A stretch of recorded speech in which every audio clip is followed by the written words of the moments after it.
Gloire à Jésus. Alléluia. Amen. Amen. Merci Seigneur. Alléluia. Je suis content de pouvoir aussi apporter mon petit concours. Que le nom du Sauveur soit béni et glorifié. Alléluia. Voilà, merci Seigneur. La Bible dit que ce lieu il est redoutable. Pas parce que nous on est là, mais lui il est là. Alléluia. Je voulais vous dire que vous savez, des fois on peut inviter des grandes personnes dans le monde et puis dans des... je m'excuse sans être maladroit dans ce que je veux dire. Parmi nous, ils veulent pas trop se déranger pour nous en réalité. On peut inviter des gens qui portent un certain nom, on les invite à lire. Pour nous, ils ne se dérangent pas. Ils n'ont pas le temps de se déranger pour nous. Je voudrais vous dire de mon Dieu que c'est vrai, que le roi des rois, il est là. Alléluia. Écoutez, je voudrais pas vous parler d'une... Je m'excuse, je voudrais pas faire la guerre des religions. Je voudrais pas vous parler d'une religion. Moi, je suis pas un religieux. J'ai aucune religion. Moi. Voilà, je dis ça, c'est peut-être maladroit dans ce que je veux dire, mais moi, j'ai rencontré la perle de Grand Prix. Alléluia. J'aimerais vous parler de celui qui est capable de changer une vie. Pas tel ou tel, on va dire, non, Seigneur, pas citer aucune religion, mais vous parlez simplement de la Bible, parce que la Bible, vous savez que la Bible, c'est le livre de Dieu en réalité. C'est la parole, la parole faite chair. Et la parole faite chair, c'est-à-dire que Jésus, c'est la parole, et puis la parole, c'est Jésus, alléluia, et j'aimerais vous parler de la parole de Dieu, moi. Parce que ce qui prime, c'est la parole de Dieu. Vous savez, la Bible dit que la prédication de la croix, c'est une folie pour ceux qui périssent, et puis... Je le crois, moi, il y a toutes les petites affaires dedans. Si bien mes affaires, alors là, ça va être la guerre. Je peux bien mettre ça là. Alléluia. Elle est morte, madame. Non, je ne vais pas y faire la guerre. C'est pour rigoler. Il m'a donné quand même. Alléluia. Voilà, merci Seigneur. Gloire à Dieu. C'est rien, ça va se calmer, C'est rien, ça va se calmer, on n'a pas eu mal. Elle était vexée, alléluia. La prédication de la croix, écoutez, c'est une folie pour ceux qui périssent. C'est vrai qu'écoutez, aux yeux humains, là, ce soir, on est là, on se dérange avec les copains, on est content d'être là. On s'est dérangé, c'est un grand mot ce que je dis là, mais on est là entre nous en plus. Et puis là, à croire qu'ici, il y a quelque chose qu'on n'arrive pas à trouver ailleurs. Alors c'est une folie pour ceux qui périssent en réalité. Pour ceux du dehors, c'est une folie. C'est une folie de se réunir là, de chanter des cantiques, de parler d'un Dieu qu'on ne connaît pas, de prêcher la parole, de dire que Dieu est capable de changer une vie. De dire que Dieu il est capable de bouleverser un cœur. Eh bien, écoutez, pour ceux peut-être, quand je dis ceux du dehors, c'est ceux qui ne sont pas encore chrétiens, pour eux c'est peut-être une folie en réalité. Mais pour nous qui sommes chrétiens, c'est la puissance de Dieu. Parce que on vient pas avec des grands mots, moi j'ai pas de grands mots. Des grands mots, j'en ai pas. Je vais pas essayer de vous convaincre avec des grands discours, parce que j'ai pas de grands discours. Et puis écoutez, on parle comme ça entre nous, on est des chineurs nous, on est tous des chineurs.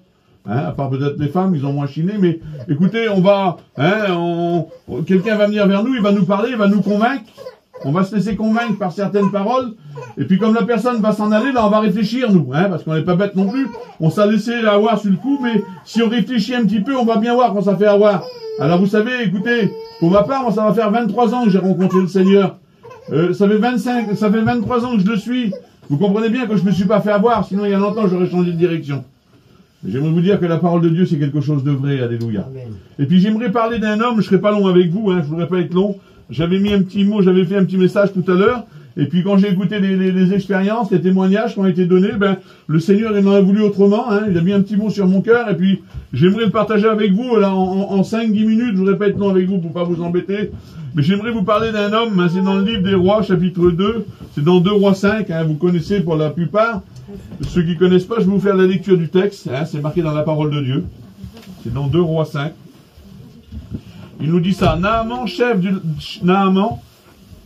l'armée du roi de Syrie, jouissait des faveurs de son maître, d'une grande considération, car c'était par lui que l'Éternel avait délivré les Syriens. Amen. Et puis moi, je regardais un petit peu la vie de cet homme, et puis la vie de cet homme, écoutez. La parole de Dieu nous dit que cet homme, c'était un homme qui était vaillant, qui était fort. C'était un homme, il était chef. C'était le chef de l'armée du roi de Syrie. C'était pas, écoutez, on va réfléchir 2 minutes, c'était pas n'importe qui ce monsieur-là. C'était un monsieur qui avait beaucoup travaillé. C'est un monsieur qui s'avait été donné beaucoup de mal, parce que pour avoir une place dans le monde, c'est pas un héritage qu'il avait reçu. C'était un homme qui avait travaillé, qui avait mis tout son cœur, qui avait mis toutes ses forces. C'est un homme qui avait une réussite. Il avait un rang social. C'est un homme il y avait plein de personnes qui, je dis ça avec mes mots à moi, mais je sais que c'était comme ça. Il y a plein de personnes qui auraient voulu être à sa place. C'était un homme qui était envié. Parce qu'il avait la 2e place dans le royaume. Il était au-dessus d'un président. Parce qu'à cette époque-là, le roi, il avait le droit de vie ou de mort, en réalité, et lui, il était juste en dessous le roi. Alors tout ce qu'il désirait, il l'avait. Il n'y avait pas une chose qui était à la portée du roi que lui n'avait pas. Il avait les richesses du roi avec lui. Parce qu'il la Bible dit qu'il était considéré, ça veut dire qu'il était aimé par le roi.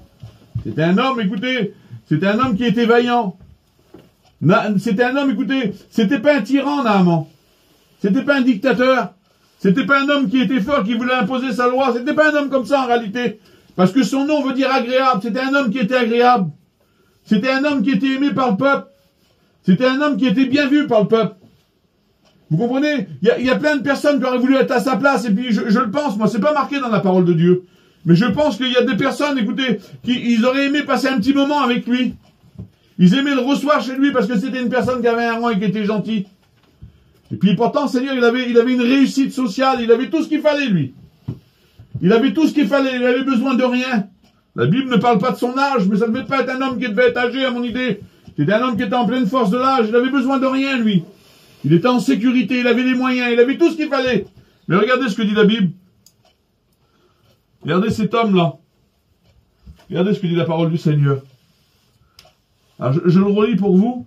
Naaman, chef de l'armée du roi de Syrie, qui jouissait du faveur de son maître et d'une grande considération, car c'était par lui que l'Éternel avait délivré les Syriens. Je vous dis, c'est un homme extraordinaire en réalité. On aurait voulu être à sa place, mais regardez ce que dit la Bible.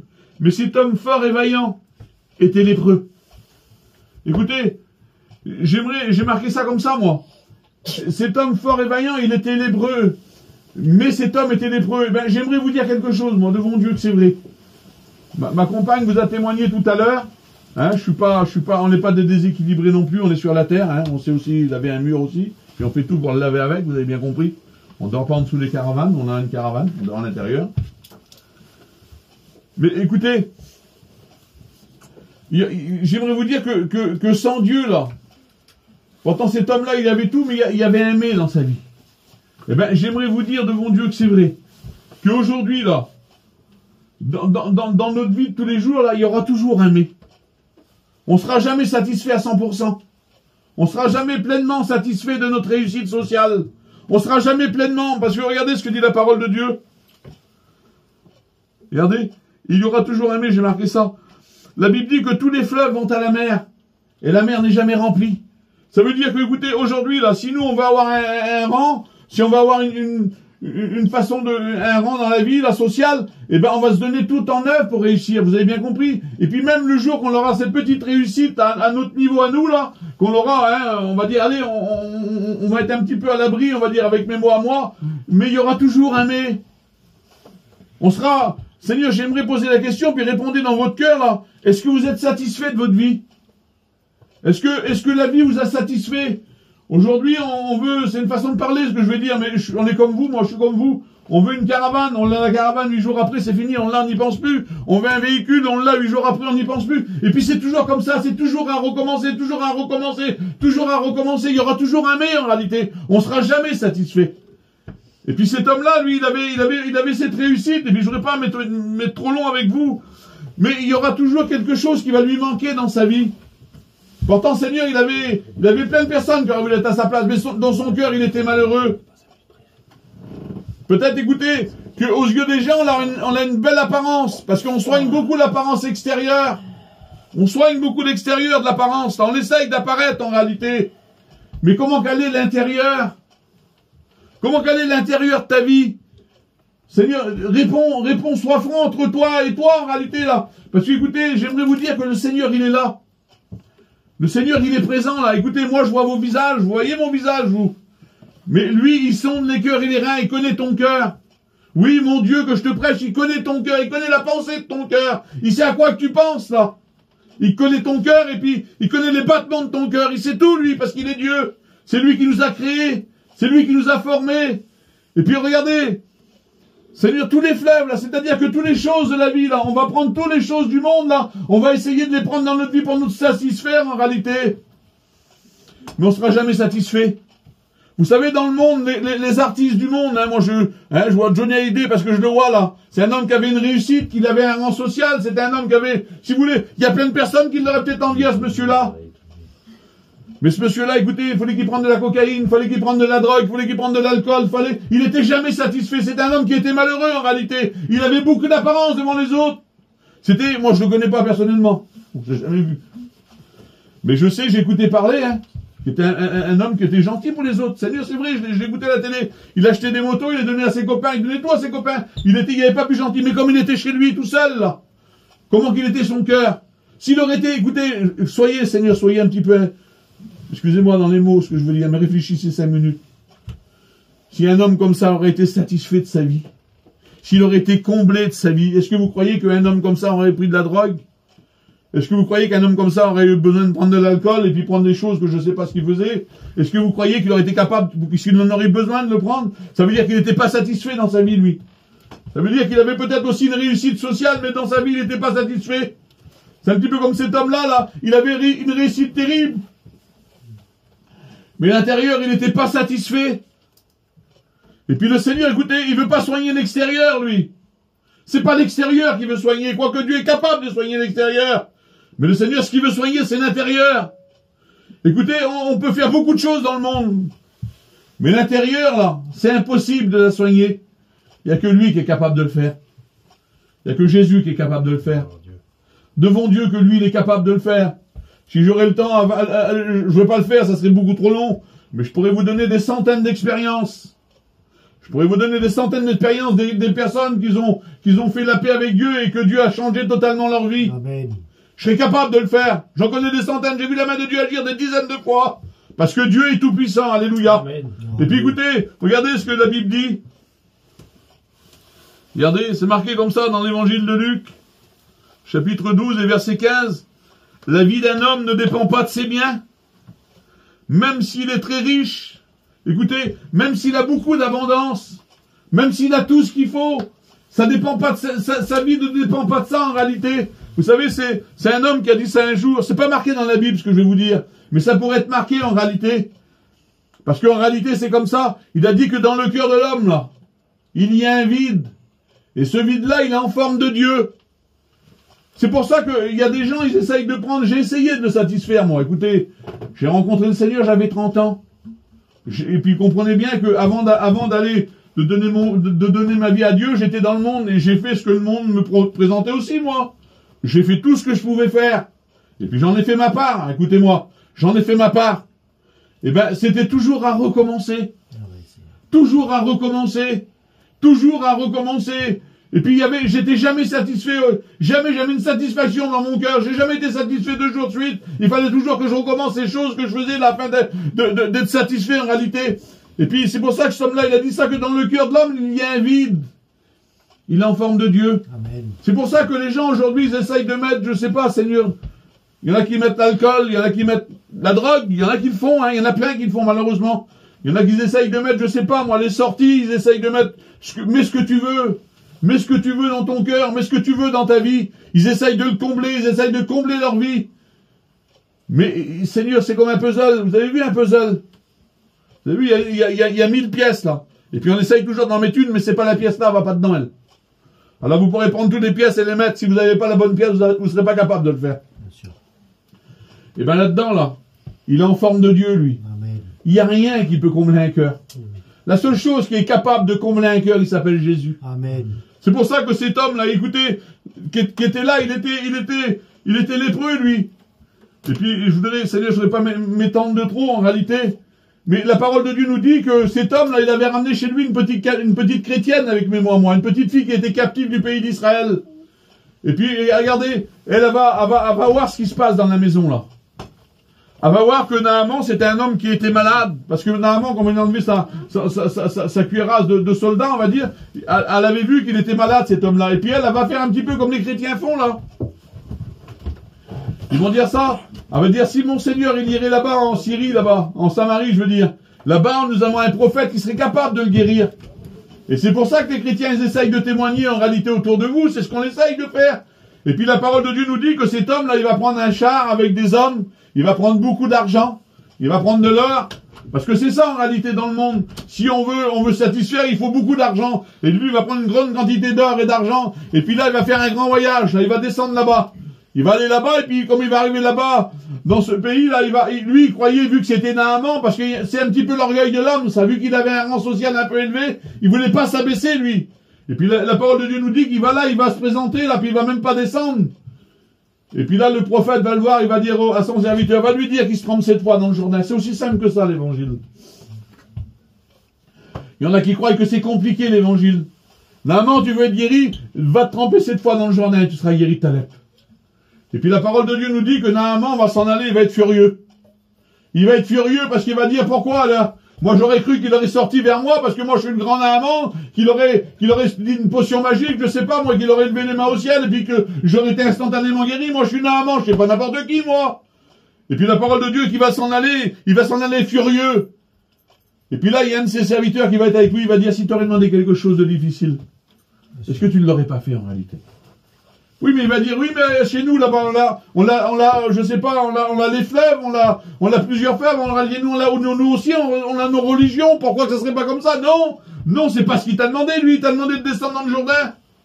C'est simple, un petit enfant peut le faire.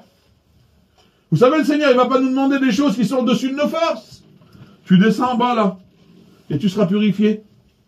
Il y a combien d'années que tu cherches à être guéri? Certainement que lui, il avait cherché dans le monde, il a essayé de payer pour sa guérison, hein, c'est pas marqué, mais je pense qu'il l'avait fait. Et puis là, au moment qu'il avait la solution devant lui, là, son orgueil voulait le retenir. Son orgueil, il était en train de le retenir. Et puis là, il y avait un homme qui lui a donné des bons conseils. Et puis regardez ce qu'il a fait, c'est-à-dire, il n'y a pas plus simple au monde. Il n'y a pas plus simple, la Bible dit qu'il va enlever sa cuirasse, là. Hein, il va enlever son orgueil, parce que des fois c'est ça, hein, je m'excuse, mais moi j'ai écouté, j'étais comme j'étais. J'étais pas trop méchant. J'ai pas une petite bouteille d'eau, par exemple. Hein, et puis j'avais quand même mon orgueil, hein, chacun son orgueil différemment, parce que c'est pas facile. C'est pas facile, des fois, hein, de dire, Seigneur, on a été élevé de telle manière, et puis aujourd'hui c'est comme ça, bah oui. Oui, mais la Bible dit que Dieu résiste aux orgueilleux, mais il fait grâce aux humbles. Amen. Et puis là, écoutez, vous savez ce qu'il va faire? C'est tout simple ce qu'il va faire. Puis après, on va prier le Seigneur. Il va enlever sa cuirasse, là. Il va enlever ça, là. Forcément que les autres vont voir son état. Je m'imagine, moi, ces hommes qui étaient avec, parce qu'ils ne devaient sûrement pas dire à ces hommes qu'il avait la lèpre, vous avez bien compris. Mais comme il va enlever sa cuirasse, là, il va montrer son état aux hommes. C'est pas facile de montrer son état aux autres, des fois, hein. Devant Dieu, hein. Parce qu'on a quand même une pointe d'orgueil, on est quand même des hommes ou des femmes. On ne veut pas se montrer devant les autres. Mais lui, écoutez, j'aimerais dire juste ça, Seigneur. C'était lui qui était dans le problème. C'était même pas sa compagne qui était dans le problème. Parce que regardez, sa femme était même pas là en plus. Sa femme, elle aurait pu l'accompagner en réalité. Hein, sa femme, elle aurait pu dire, écoute, je vais t'accompagner, je vais aller avec toi, moi. Si là-bas, tu as la solution pour toi, je vais aller avec toi. Puis ça aurait été légitime qu'avec son mari. Vous comprenez ce que je veux dire? Oui, mais le problème, c'était même pas elle qui l'avait. Le problème, c'était même pas ses enfants ou ses parents, je sais pas. C'était lui qui était dans le problème. Et puis j'aimerais te dire dans cette soirée devant Dieu, je veux pas jouer le prophète, mais le problème il est dans ton cœur et c'est toi qui l'as le problème. T'as essayé de maintes et maintes fois un petit peu comme cet homme de t'en sortir, mais le problème il est toujours là. La difficulté elle est toujours devant toi. Mais ce soir, écoutez, le Seigneur il va pas nous demander des choses compliquées. Il va pas te demander quelque chose qui sera au-dessus de tes forces en réalité.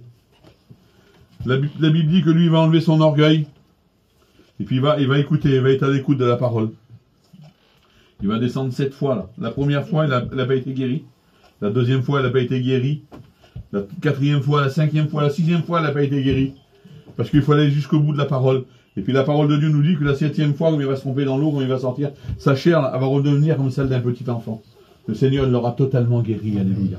Et ça, vous savez, c'est pas un conte de fées. C'est la parole de Dieu. Écoutez, ce soir, écoutez, je voudrais pas aller plus loin. J'ai mis quelques textes, mais je voudrais pas aller plus loin. Mais ce soir, tu peux repartir de la réunion, là, de ce petit moment, là. La petite pièce, là, vous la connaissez mieux que moi, la pièce, là. Hein. Vous êtes plus souvent là que moi, vous avez bien compris, c'est normal en plus. Mais ce soir, ici, là, tu peux trouver ce que ça fait. Il y a combien d'années que tu cherches devant Dieu. Tu cherches une solution dans ta vie. Écoutez, moi, j'ai couru derrière le monde pendant 30 ans. J'ai fait tout ce que je pouvais faire dans le monde. Je courais derrière quoi? Derrière le vent, en réalité. C'était que du vent. Toute ma vie, j'ai couru derrière le vent. Et puis, écoutez, le jour que j'ai écouté la parole de Dieu, que j'ai mis au contact de l'évangile, j'ai dit ça, moi, dans mon cœur. C'est ce que j'ai dit au Seigneur ce jour-là. J'ai dit, Seigneur, si c'est vrai ce qu'eux ils disent, là, eh ben, je dis, moi, je le veux aussi dans mon cœur. Devant Dieu, pas plus que ça, là. Hein, je voudrais pas vous expliquer ma vie, mais elle n'était pas belle, ma vie. Et puis quand j'ai dit ça au Seigneur, là, vous savez ce qu'il a fait? Il est venu dans mon cœur, alléluia. Il a enlevé tout ce qui me faisait tant de mal, là, il l'a enlevé. Et puis il a mis son amour dans mon cœur, alléluia. Ça fait 23 ans, là, ça va faire 23 ans que je me suis converti, que j'ai rencontré le Seigneur. Ça fait 23 ans que je vis. Ça fait 23 ans que j'ai le bonheur. Ça fait 23 ans que j'ai de l'espérance dans mon cœur. Aujourd'hui, écoutez, je vous le dis à vous tous, là, puis c'est vrai, c'est mon cœur qui parle. Devant Dieu qu'il sait. Lui, il connaît mon cœur. Change pas ma place avec personne de vous. Change pas ma place avec personne autour, là. La plus belle vie du monde, c'est moi qui l'ai. Je parle pas des choses de la terre, hein, vous avez bien compris. Mais écoutez, le Seigneur m'a tout donné, moi. J'ai tout en Dieu. J'ai tout pleinement en Dieu. J'ai une sécurité dans ma maison. Écoutez, j'ai plus besoin de rien parce qu'aujourd'hui j'ai de l'espérance. Mon espérance à moi, là, vous savez où quelle est mon espérance? Elle n'est pas ici, on n'a pas d'espérance sur la terre. Il n'y a aucune espérance. La Bible dit que la terre elle va être roulée comme un vieux manteau. Tout va être enlevé, là. Ça va pas durer, ça, hein, d'ici quelques temps. Je ne sais pas combien de temps parce que la Bible ne nous l'enseigne pas. Mais je sais que celui qui doit venir va venir. Et la Bible dit que la terre elle va être roulée comme un vieux manteau. Ça, la Bible dit. Mais la Bible dit que nous, là, qui l'avons reçu, à tous ceux qui l'ont reçu, à tous ceux qui ont accepté la parole dans leur cœur, un pourvoir leur a été donné, c'est de devenir enfant de Dieu. Alléluia. Et bientôt, on rentre à la maison. Alléluia. Vous comprenez bien? On ne veut pas accepter le Seigneur pour la terre, en réalité. Si on accepte le Seigneur, c'est pour le ciel. Alléluia. Et puis le Seigneur, il est capable de te bénir dans cette soirée. Amen. Devant Dieu, il est capable de le faire. Il l'a dit tout à l'heure, Constant. Et puis il est là, vous voyez. Je l'ai pris, puis j'aimerais juste le lire avec vous. J'aimerais le lire avec vous. C'est dans le livre de Malachie, chapitre 3, verset 10. Il va dire ça, regardez, puis j'aimerais vous le dire devant Dieu. Parce que la Bible dit ça. La Bible dit que Dieu, là, il veille sur sa parole. Amen. La promesse, c'est pas moi qui vous l'a fait, la promesse. Hein. Moi, je suis pas capable de combler vos cœurs. Moi, je suis pas capable de transformer vos vies. Je suis pas capable de mettre un sens à vos vies. J'en suis pas capable de le faire, moi. Je me prêche pas à moi. Moi, écoutez, je m'excuse, mais moi, c'est un zéro, je vois rien, moi. Mais c'est la parole. C'est elle qui est capable de faire. C'est la parole. La Bible dit que Dieu, il veille sur sa parole pour l'accomplir. C'est pas un homme. Vous comprenez? C'est pas un homme qui veille sur la Bible. C'est Dieu, le grand Dieu du ciel. Il veille sur sa parole. Vous savez bien que la Bible, c'est la parole de Dieu quand même. Écoutez, on peut avoir, écoutez, je m'excuse, je veux pas parler de religion, mais on sait que la Bible, c'est la parole. Écoutez, dans n'importe quelle religion, il y a la Bible en réalité. C'est la Bible, et la Bible, c'est la parole de Dieu. Et puis Dieu parle en travers sa parole. Et puis ce qui est marqué dans la parole de Dieu, ce sont des vérités. Écoutez, la Bible dit qu'il veille sur sa parole. Regardez ce qu'il voudrait vous dire à chacun. Et puis il me l'a dit à moi, ça. Il me l'a dit et moi je l'ai fait. Et aujourd'hui, je peux vous confirmer que c'est la vérité. Regardez ce qu'il va dire. Il va dire, mettez-moi de sorte à l'épreuve, dit l'Éternel des armées. Et vous verrez si pour vous, moi, je n'ouvre pas les écluses des cieux. Et si je ne réponds pas sur vous la bénédiction en abondance. C'est ce que le Seigneur voudrait faire. C'est ce que Jésus voudrait faire dans cette soirée. Il voudrait déverser sur vous là, la bénédiction, mais la bénédiction en abondance. C'est-à-dire qu'il voudrait que ta coupe déborde. Et puis elle va rentrer dans ta vie, là, elle va déborder sur ta vie, et tellement qu'il va y avoir de l'abondance dans ton cœur, ça va déborder dans ta maison, ça va déborder dans ton foyer, ça va déborder dans tes enfants, ça va déborder dans tes parents. C'est ce que Dieu voudrait faire dans cette soirée, alléluia. Amen. Alors vous savez ce que je voudrais qu'on fasse? J'aimerais qu'on ferme nos yeux, s'il vous plaît, mes amis. J'aimerais que tout le monde ferme ses yeux, s'il vous plaît, pas pour moi, mais